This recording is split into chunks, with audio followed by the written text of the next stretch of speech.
Hey everyone, I just wanted to take a little bit of time today to talk about the Game Boy Advance SP and troubleshooting any problems that you may have with it.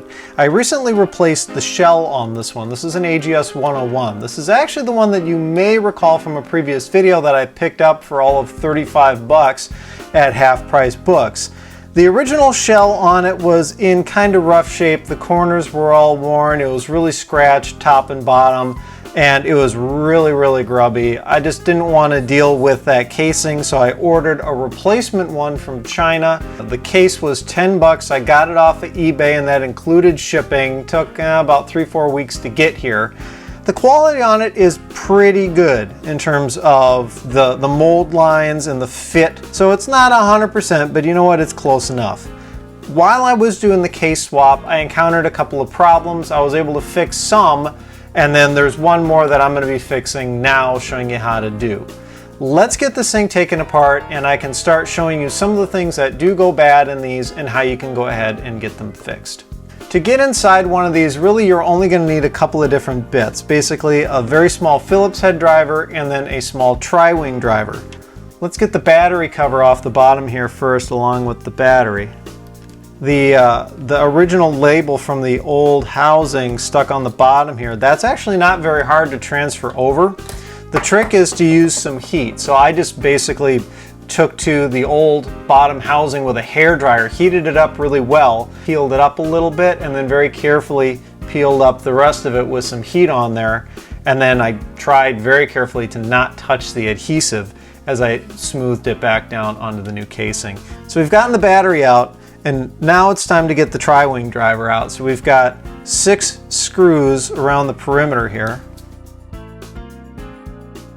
A trick that I like to do when taking things apart that may have different sized screws holding it together is, if you can, see in this case I've got a short screw that came out of the battery compartment and then out of this hole came a longer screw. Yeah, you can do the ice cube tray, but that doesn't tell you necessarily which hole they go back into. It's great for keeping them separated. It's great for keeping you from losing them. So don't think I'm saying don't do the ice cube tray. If that's what you want to do, hey, I'm cool with that. Do it. But what I find works better, for me at least, is to actually just lay them out, kind of in exploded view style, adjacent to the hole that they came out of, like this. The trick that I can also do is if you've got any sort of illustrated guide for taking something apart.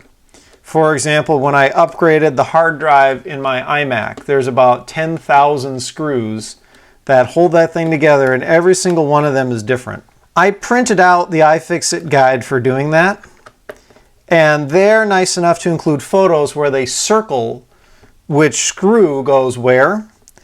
I will actually tape the screw with Scotch tape to that part on the picture. So you get all those 6 screws out and then the bottom just kind of comes off. Be careful with your shoulder buttons because they've got the springs and these little pins that hold them in. And if these get all cattywampus, like this one's starting to kind of want to come out, the spring can go flying all over the room. So you see the hinge actually stayed in the Game Boy. I like to keep the shoulder buttons with the back case. So that's one of the problems that can happen is, maybe one of your shoulder buttons stops working properly. Make sure that it's actually in the hinge. There's just a hole that this metal hinge pin sticks into through the shoulder button and into the back of the casing, the bottom casing here. And then again, there's a hole here in the casing that pin fits into. So just make sure that it's sandwiched in there. Maybe it got loosened if you had taken the bottom cover off or something like that. The other thing that can happen sometimes is maybe the power switch doesn't work. The thing about Nintendo power switches, this is kind of weird, is they're very clicky. It's very noticeable when they're on or off. But the switch itself, as soldered to the main board, is not clicky at all. In fact, it just slides very gracefully back and forth. The clickiness comes from this plastic switch cover itself. You'll notice that it's got that kind of bump. That bump corresponds to this bump. They face each other. As you slide the switch by, That's what creates that clickiness. If this is no longer clicky and just slides smoothly, that means this piece is broken. You just need to get a new one. Other problems, if the unit doesn't want to charge, that could be a couple of things. Of course, it could be a bad battery. It could also be a bad charge port. So check on here to make sure that it's not physically broken and that all of these solder connections on the back where they go into the board look good.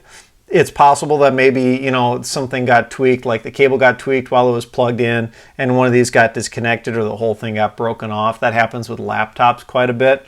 I think it also happens with the DS quite a bit as well. People just, you know, they snag the cable the wrong way and it physically breaks this port off. Another thing to check, and this is kind of harkening back to my video from a while ago where I repaired that DS Lite.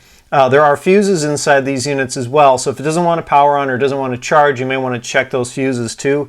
Here's one of them, and of course it's one of those little tiny, I think this is an 0603 size fuse. You know, these are kind of a pain to replace, but thankfully it's in an area where it's fairly open. You don't have a whole bunch of components nearby, so you should be able to do this one without too much pain. That's just another thing to check for if the unit doesn't want to power on or doesn't want to charge. If it doesn't want to read cartridges, that's almost always a problem with the cartridge slot. It may be to the point where you just have to replace this whole thing. If you have to do that, obviously you have to unsolder all of these pins on the back. Desoldering braid is going to be your friend for that. If you're really lucky, it's perhaps just a little bit of corrosion inside the cartridge connector itself. It's kind of hard to look in there because it faces towards the board, but obviously there's all these little spring pins that push down against the contacts on your cartridge, and maybe you spilled something inside here, or the Game Boy was sitting in some place where perhaps those contacts corroded a little bit. Maybe it was up in the attic or out in the garage or whatever in storage. Go in here with something like a cotton swab with isopropyl alcohol. Try and jam it in there and clean it up. If that doesn't help, one trick that you can do kind of as a last resort is to get a very thin, narrow putty knife and some very high sandpaper, something like 400 grit. You don't want to use like 80 or 100 grit. That's just too rough. Something a little finer, 800 grit, 400 grit, somewhere in there. Wrap it around the putty knife and go in the slot using the sandpaper to try and clean off the surface of those contact pins in there. Sometimes that can bring one of these back to life. I wouldn't count on it though. Usually if isopropanol isn't enough to clean these up, your best bet's just to try and source another one of these connectors. For those playing along at home, in case you're curious, this is the water indicator. I believe this is actually the very first Nintendo console to ship with a water indicator on the main board, because these don't exist on the regular Game Boy Advance. I believe they just started putting them in with the GBA SP. So that's just something to keep aware. If this thing is solid pink, then that means this board has seen water. In my case, it is not solid pink. You want to see the dots. This board is clean and it's just in great shape. So now that we have the bottom cover off, if we want to get deeper into this unit, we need to go back to the Phillips head bit. There are 3 screws that hold this main board down, here, here, and here. One thing to keep in mind is after you get those 3 screws out, don't just tug the board out. You've got the display ribbon connector on the back side, and it's on this side underneath. So you have to be really careful. Just carefully kind of hinge the board up like this, and there's your display connector. It's the kind of bail that just slides forward a little bit. So just use your fingernails to try and slide that bail forward just a little bit, enough to release the ribbon cable. There you go. You may notice sometimes that the rubber membranes will stick. One interesting thing about the GBA SP is that it isn't like previous Game Boys where it used the rubber membrane with the conductive pads on it, where they were real membrane switches. This one actually has tact switches on the main board. They click when you push them down. All these rubber membranes do is just act as an interface between the physical plastic buttons in the housing and these tact switches. So if these are dirty, it's not the end of the world. It won't prevent the buttons from firing correctly. If the buttons aren't firing correctly, you really just have to replace that tact switch, because cleaning this isn't going to help you. So here's a look at the other side of that board. This is the cutout for the speaker, and the speaker can sometimes be a problem on these. I ran across this problem when I was putting this unit together with the new housing, where you put it all back in and you don't get any sound out of it. That's not because of a problem with the sound chip on the main board or anything like that. What that actually is simply a contact problem between the speaker and this board. These two connectors here and here are the 2 points where the speaker connects. To connect the speaker to the main board, they simply use these spring terminals. Sometimes these terminals get pushed down too far, so they're not springy enough to touch the pads on the main board. The easy answer for that is to simply lift the speaker out, which it's not glued in or anything from the factory, it just sits in there, and very gently bend those pins back up. Just use like a spudger or something. Don't push very hard at all. You don't want to break them off. Just bend them up a little bit so that they are sticking up above the back magnet of the speaker. See, if you look on the side, it's kind of shaped like a top hat. This is the back magnet of the speaker. This is the front that fires, towards you when you're playing. Just bend these little pins so that they're sticking up above the magnet, the back magnet of the speaker there. That'll pretty much guarantee you contact with that main board. Very, very easy fix. If you want to clean or replace the buttons, this is the way you access them. You simply take these rubber pads off. And in my case today, I'm actually going to be replacing these buttons. These are the cheap gray buttons that came with this replacement shell, and I don't like them. I thought maybe they'd look better with the white plastic shell than the original black buttons that came with the AGS 101, but ultimately I decided no, I don't like the gray buttons. They look cheap. So we're going back to the black buttons all around. I think that'll just look a little bit classier maybe. The ribbon cable sticks through here, and this is something that may throw some people for a loop. They don't realize it, but hiding under the ribbon cable here is a screw.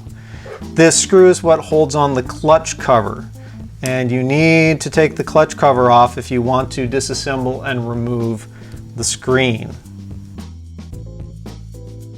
These pads on my replacement case here, these pads are just rubber. On the original GBAs, they're kind of like stickers. So if you want to reuse your pads, let's say you're getting in to fix an intermittent issue with your display, or you crack the display and you want to put a new one in, but you want to keep your original housing, get a piece of parchment paper or wax paper or something handy to stick the covers back down to so the adhesive doesn't go to crap. The easiest way that I've found to pick these covers up, regardless of whether they are rubber or like replacement ones or the sticker kind that come factory with it, is a craft knife. You have to be very careful with this because you run a high risk of scratching this unit or slipping and cutting something like yourself or the very delicate ribbon cable coming off the screen. Just use the point of it and just try to gently pry that rubber cover out. The two bigger ones go in the corners because they act not only as covers but also as the bumpers from when you close the screen. So if you snap the screen closed, those bumpers hit the bottom corners down here and kind of cushion it a little bit. I believe factory the screws in here are Phillips. I'm using the replacement screws that came with this third-party shell. For some reason they included tri-wings in there. It's really frickin' annoying and I wish they hadn't, but whatever. I decided I wanted to use the new screws that came with the shell instead of the original screws. I guess I could tell you the story about why I'm using the replacement screws. So when I was taking this unit apart to transfer it over to the new shell, my plan was to keep the original shell. just in case I wanted to switch back to it. I wasn't planning on swapping the label over on the bottom, on this bottom piece. I wasn't planning on putting the label on there. I wanted to just keep that original shell, in case I changed my mind or this shell ended up being a piece of crap after I got it all put together or whatever. When I was swapping out the hinges, which I will be showing you how to do shortly, I inadvertently broke part of the factory shell, part of the original one. They'll start to pop out and then it's just kind of a matter of pushing the rest of the way, it seems. Oh, well, that didn't quite work out the way I wanted. And that really kind of made me upset. So obviously at that point, it's like, well, screw it. I guess I got to go full speed ahead with this replacement shell, whether it looks good or not. And I felt really bad because I try to do better work than that. I try not to gooch it like that. And I shot that whole thing. I wanted to do a video about how to do a complete shell replacement. And after that, I'm like, well, what kind of example am I showing here? I totally gooched this thing and broke it and nobody's going to believe me. Well, in doing this work now, I'm pretty much showing you how to do a full shell replacement, whether this is what you're looking for or not. But you have to take the whole thing apart if you want to deal with the hinges, which is what I want to show you how to fix next. So we've gotten all 5 screws out. What's interesting is the back of the screen and the back cover actually come off from the front. You would think the front would come off of the back, but it works the other way. So this is the back housing and the screen. The screen just fits in there.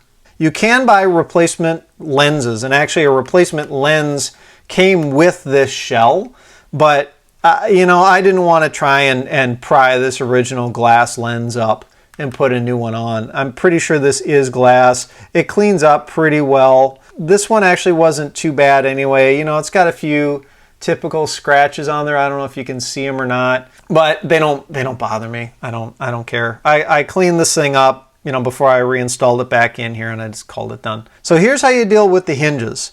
You have to take the hinges out in order to take the shell completely apart to get the screen off. You have to transfer the hinges over when you're doing a shell replacement. They don't give you new ones. They do give you new hinge covers on the end, and this is something to keep in mind while you're doing one of these replacements, is the hinge covers. This is where I gooched myself. So I was trying to push the old hinges out, and it seems like the easiest way to do it is to just get a screwdriver and push them.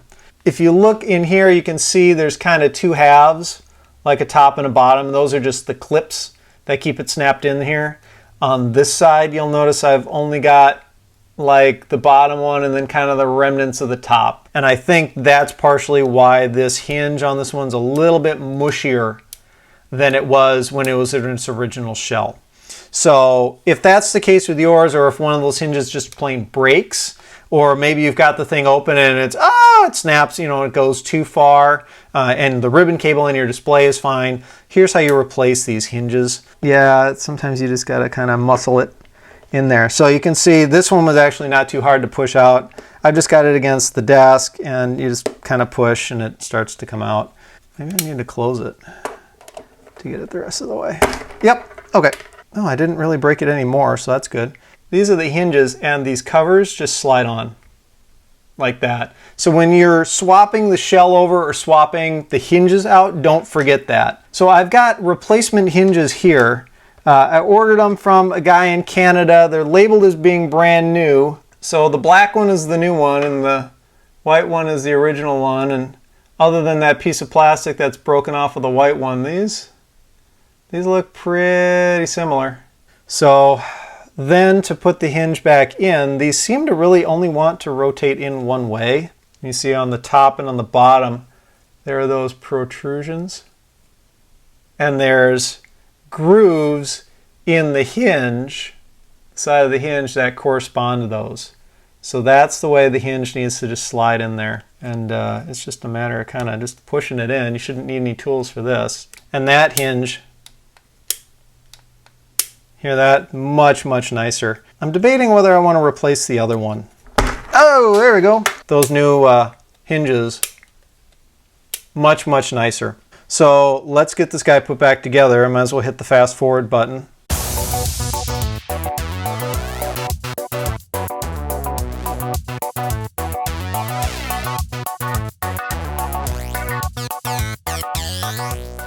So I'm going to put my my original buttons back in, and I think I'm going to use, do I still have them? Yeah, the original membranes.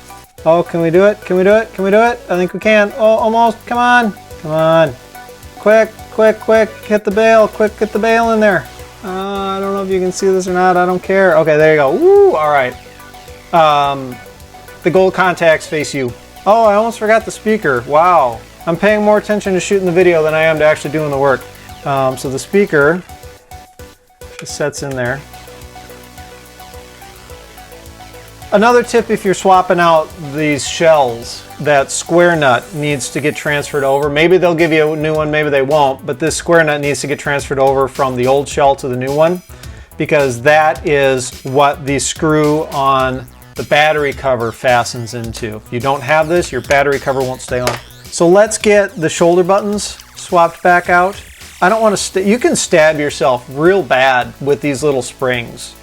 It's kind of frightening how much blood I've gotten when dealing with these little springs on things. You just got to be really careful. I'm going to pull the pin out and then just kind of do that, like that, and we'll reassemble the spring. But yeah, like if you prick your finger, shoo, and yeah, it went just shooting across the floor. If you prick your finger on the ends of these, man, that hurts. These are sharp. Okay, so here's how these springs work. See the bent part? The bent part hooks into here. Just like that.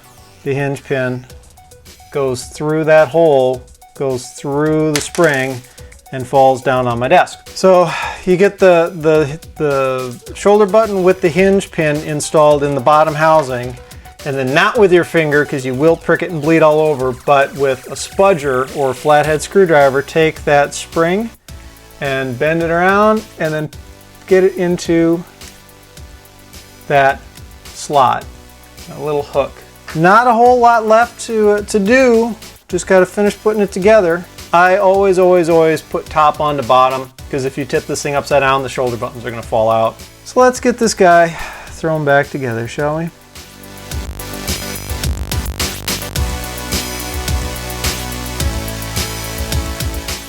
So I mentioned that, you know, I felt really bad when I broke that original case when swapping over to this other shell. I'm the kind of collector who wants at least one of the originals for everything. I'm totally cool with doing mods. I mean, obviously I'm doing mods myself, but I don't want a modded console to be my only example of that particular unit. So I went and got another one. This one I got off of eBay. It's in similar condition to the one that to this one, in terms of the case. It's got similar scratching on the top, a little bit of paint wear on the corners, but it's not nearly as gross. Battery works fine, it charges fine. This one didn't come with a charger, whereas this one originally did. But this one did include a game. It was like backyard basketball or some crap that I don't care about. I didn't get quite as good of a deal on this unit. I got this unit for 40 bucks. I did one of the make offer kind of deals with the seller and got them down to 40 bucks, which I think is fair, considering that these in better condition go for anywhere between 60, and I'm actually starting to see some like being sold for 80 bucks. So it's going to be tougher to find good deals, but I'm sure they're still able to be had. Here's the battery that came in this one. I'm going to assume they're both legit, but if anybody knows for sure if one of these is fake or not, let me know. If I do have a fake one, I'm going to try and get it, swapped out with a real one. Let me slap the battery back in here, and you can see what it looks like with the white housing. Of course, AGS 101s never came in white. Actually, I'm trying to remember if any of the GBA SPs ever originally came in white. I don't think so. So if you've got a white GBA SP, as far as my memory serves, you're pretty much guaranteed to have one with a swapped shell on it. But yeah, the screen, the hinges are much tighter. It feels better now. Turn the volume up, and of course it powers on and makes noise and the screen lights up and we can see things. The black buttons on the white, I think they do look better. Now that I'm looking at them, they look a little weird. It makes more sense because of the black screen and the black border around the screen to have the black buttons and the gray. The gray just kind of looked out of place. So I don't know, this thing kind of looks like a Panda Boy Advance SP, whatever. Anyway, I'm gonna go through the spiel that I normally go through. If you like this video, please hit the thumbs up. I do appreciate that. That helps me out quite a bit. You know, I'm trying to grow the channel. If you want to see more, hit the subscribe button. That's that button, you know, right down there. I'd love to see more subscribers. And as always, thank you all so much for watching.